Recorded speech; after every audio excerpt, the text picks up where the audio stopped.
Hello everyone, welcome to Luniyal classes.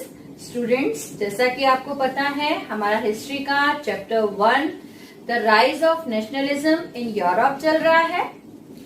आज के इस वीडियो में हम बात करेंगे French revolution and the idea of nation. इस चैप्टर के लास्ट वीडियो में हमने देखा था meaning of nationalism and meaning of nation state. इसके अलावा हमने फ्रेडरिक सॉर्यू की पेंटिंग का डिस्क्रिप्शन भी पढ़ा था। अगर आपने यह वीडियो नहीं देखा है तो डिस्क्रिप्शन बॉक्स में आपको इसका लिंक मिल जाएगा, उसे जरूर देखिएगा। तो चलिए स्टार्ट करते हैं आज का टॉपिक। आज का हमारा टॉपिक है French revolution and the idea of nation. French revolution आपने क्लास 9th में हिस्ट्री के चैप्टर 1 में भी पढ़ा था, जिसमें आपने पढ़ा था कि फ्रांस में मोनार्कियल सिस्टम था, लुई 16 वहाँ का मोनार्क था। फ्रेंच सोसाइटी 3 स्टेट्स में डिवाइड थी, फर्स्ट स्टेट, सेकंड स्टेट और थर्ड स्टेट। फर्स्ट स्टेट में नॉबल्स आते थे, सेकंड स्टेट में क्लर्की और थर्ड स्टेट में peasants, worker, businessman, traders etcetera people आते थे। फर्स्ट एंड सेकेंड स्टेट को बाय बर्थ ही बहुत से प्रिविलेजेस या बेनिफिट्स मिल जाते थे। इन्हें किसी भी तरीके का टैक्स नहीं देना पड़ता था, जबकि थर्ड स्टेट को डिफरेंट टाइप के टैक्सेस पे करने पड़ते थे। और कई बार अगर थर्ड स्टेट के पीपल टैक्स नहीं देते थे तो उन्हें सर्फडम या स्लेवरी भी करनी पड़ती थी। तो इस तरह से फ्रेंच सोसाइटी 3 स्टेट्स में डिवाइड थी। लेकिन 1789 में फ्रांस में थर्ड स्टेट ने एक रेवोल्यूशन कर दी। यह रेवोल्यूशन एब्सोल्यूट मोनार्क लुई 16 के अगेंस्ट थी और थर्ड स्टेट के मिडिल क्लास लोगों ने इस रेवोल्यूशन को स्टार्ट किया था। क्योंकि यह रेवोल्यूशन फ्रांस में हुई थी, इसीलिए इसे फ्रेंच रेवोल्यूशन कहते हैं। इस रेवोल्यूशन का यह रिज़ल्ट निकला कि फ्रांस में मोनार्कियल सिस्टम का एंड हो गया और फ्रांस में डेमोक्रेटिक गवर्नमेंट आई। इस रेवोल्यूशन के बाद यहाँ की गवर्नमेंट ने ऐसे बहुत से मेजर्स या स्टेप्स लिए जिसकी वजह से फ्रांस के लोगों में कलेक्टिव आइडेंटिटी की फीलिंग या नेशनलिज्म की फीलिंग क्रिएट होने लगी। जैसे इसमें सबसे पहले आइडिया था the idea of la patrie and le citoyen ने emphasize the nation of united community. इसमें ला पात्रे का मीनिंग है फादरलैंड एंड ली सितियोने का मीनिंग है सिटीजन्स। इसके अकॉर्डिंग जैसे एक फादर अपने सभी बच्चों को इक्वली ट्रीट करता है, उसी तरह से फ्रांस एक फादरलैंड है और इसके सभी सिटीज़न इक्वल हैं। सेकेंडली, उन्होंने फ्रांस का एक न्यू फ्लैग इंट्रोड्यूस किया जिसे ट्राई कलर कहते हैं। अब पूरे फ्रांस के लिए एक कॉमन फ्लैग होगा। Third, state general was renamed the national assembly. इस रेवोल्यूशन को लीड करने में स्टेट जनरल का बहुत इम्पॉर्टेंट रोल था। उसका नाम चेंज करके नेशनल असेंबली रख दिया गया। नेक्स्ट, फ्रांस में एक कॉन्स्टिट्यूशन बनाया गया और इस कॉन्स्टिट्यूशन के अकॉर्डिंग ही फ्रांस को अब कंट्रोल किया जाएगा। इसमें नेक्स्ट था सभी सिटीजन्स के लिए यूनिफॉर्म लॉ इंट्रोड्यूस किया गया। अब फ्रांस में सभी सिटीजन्स के लिए इक्वल लॉ होगा। नेक्स्ट था फ्रांस में इंटरनल कस्टम टैक्सेस को एबॉलिश कर दिया गया। इट मीन्स पहले फ्रांस में एक स्टेट से दूसरे स्टेट में जाने के लिए बहुत से टैक्सेस देने पड़ते थे।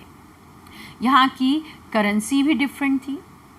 अब फ्रांस में इस तरीके के इंटरनल टैक्सेस को ख़त्म कर दिया गया। अब ट्रेडर्स इजीली फ्रांस में एक स्टेट से दूसरे स्टेट में बिना किसी टैक्स के अपने प्रोडक्ट को इंपोर्ट और एक्सपोर्ट कर सकते थे।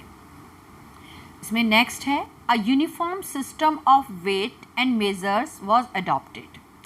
पहले फ्रांस में एक स्टेट और दूसरे स्टेट में मेजरिंग यूनिट भी डिफरेंट थी। जैसे किसी स्टेट में 1 मीटर में 40 इंचेस होते थे, जबकि दूसरे स्टेट में 30 इंचेस होते थे। लेकिन फ्रेंच रेवोल्यूशन के बाद पूरे फ्रांस में इक्वल मेजरिंग यूनिट अडॉप्ट की गई। इनमें नेक्स्ट स्टेप था French became the common language of the nation. It means France में अब सभी के लिए फ्रेंच एक कॉमन लैंग्वेज होगी, सभी तरीके के ऑफिशियल काम फ्रेंच में किए जाएंगे।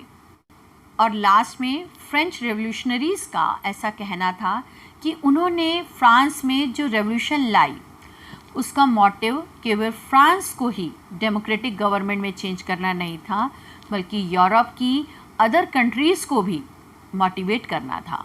तो इस तरह से ये सभी स्टेप्स फ्रेंच रेवोल्यूशन के बाद फ्रांस में लिए गए। इस टॉपिक से रिलेटेड आपके एग्ज़ाम में एक क्वेश्चन आता है, जैसे what steps did the French revolutionaries take to create a sense of collective identity among the French people. इस क्वेश्चन के आंसर के लिए आप इस स्लाइड की स्क्रीनशॉट ले लीजिएगा और पिंक बॉक्स में जो पॉइंट्स लिखे हुए हैं वही इसका आंसर है। जैसा कि हमने देखा 1789 में फ्रेंच रेवोल्यूशन के बाद फ्रांस में मोनार्कियल रूल ख़त्म हो गया और उसके बाद वहाँ पर एक डेमोक्रेटिक गवर्नमेंट आई।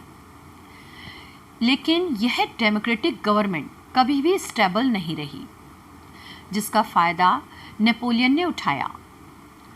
1804 में नेपोलियन ने फ्रांस पर अटैक करा और फ्रांस को जीत लिया।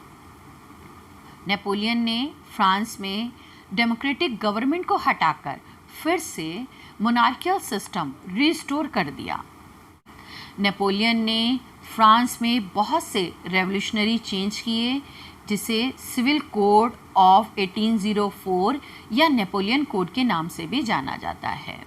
इसमें फर्स्ट स्टेप जो नेपोलियन ने लिया वह था the code removed all the privileges based on birth. It means France में बाय बर्थ जितने भी प्रिविलेजेस पब्लिक को मिलते थे उनको अब बंद कर दिया गया।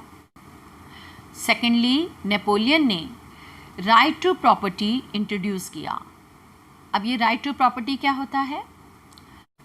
राइट टू प्रॉपर्टी का मतलब होता है कि अगर कोई पर्सन किसी प्रॉपर्टी के बदले में गवर्नमेंट को मनी पे कर देता है तो वह प्रॉपर्टी उस पर्सन के नाम पर हो जाती है, जबकि पहले ऐसा नहीं था। पहले वर्ल्ड में सभी जगह किसी भी कंट्री की सभी प्रॉपर्टी पर गवर्नमेंट का राइट होता था, लेकिन नेपोलियन ने राइट टू प्रॉपर्टी जैसे एक्ट को पास करके लोगों को पर्सनल प्रॉपर्टी रखने का राइट दिया। इसमें थर्ड स्टेप है abolish the feudal system and free peasants from serfdom. क्या होता था feudal system and serfdom? France में थर्ड स्टेट के वो लोग जो टैक्स पे नहीं कर पाते थे, तो उन लोगों को फर्स्ट स्टेट और सेकंड स्टेट के यहाँ पर एज ए स्लेव वर्क करना पड़ता था। और जो स्मॉल पीजेंट्स होते थे उन्हें टैक्स तो देना ही पड़ता था। उस टैक्स के अलावा जो भी वो प्रोडक्शन करते थे उस प्रोड्यूस का एक स्मॉल पार्ट उसे फर्स्ट स्टेट और सेकंड स्टेट के लोगों को भी देना पड़ता था, जिसे फ्यूडल सिस्टम कहते थे। नेपोलियन के आने के बाद इस तरीके के फ्यूडल सिस्टम और सर्फडम जैसी पॉलिसीज़ को हमेशा के लिए एबॉलिश कर दिया गया। नेक्स्ट है guild system was removed. Next step जो नेपोलियन ने लिया वह था गिल्ड सिस्टम को रिमूव कर दिया गया। गिल्ड सिस्टम किसी भी कंट्री में इंडस्ट्रियलिस्ट्स की एक यूनियन होती है। यह यूनियन क्या प्रोडक्ट बनाना है, उसका क्या प्राइस रखना है, कितना प्रोडक्शन करना है, ये सभी डिसीजन लेती है। और यह यूनियन न्यू प्रोड्यूसर्स को एंट्री नहीं लेने देती। इस तरीके के यूनियन को मोनार्क का भी पूरा सपोर्ट होता था। लेकिन नेपोलियन के आने के बाद गिल्ड्स यूनियन को हमेशा के लिए ख़त्म कर दिया गया। नेक्स्ट मेजर जो नेपोलियन ने स्टार्ट किया वह था transport and communication system was improved. पहले फ्रांस में ट्रांसपोर्ट और कम्युनिकेशन सिस्टम उतना ज़्यादा अच्छा नहीं था, लेकिन नेपोलियन ने इस फील्ड में भी बहुत एडमायरेबल वर्क किया। नेक्स्ट स्टेप जो उसने लिया वह था he also simplified administrative division. Napoleon ने फ्रांस में बहुत से एडमिनिस्ट्रेटिव मेजर्स लिए, जिसकी वजह से फ्रांस को एडमिनिस्ट्रेट करने का जो प्रोसेस है वो इजी हो गया। तो ये थे नेपोलियन द्वारा लिए गए कुछ स्टेप्स जिसकी वजह से फ्रांस में पॉलिटिकली, इकोनॉमिकली और सोशली बहुत से इम्प्रूवमेंट आए। इन मेजर्स को ही नेपोलियन कोड या सिविल कोड ऑफ 1804 कहते हैं।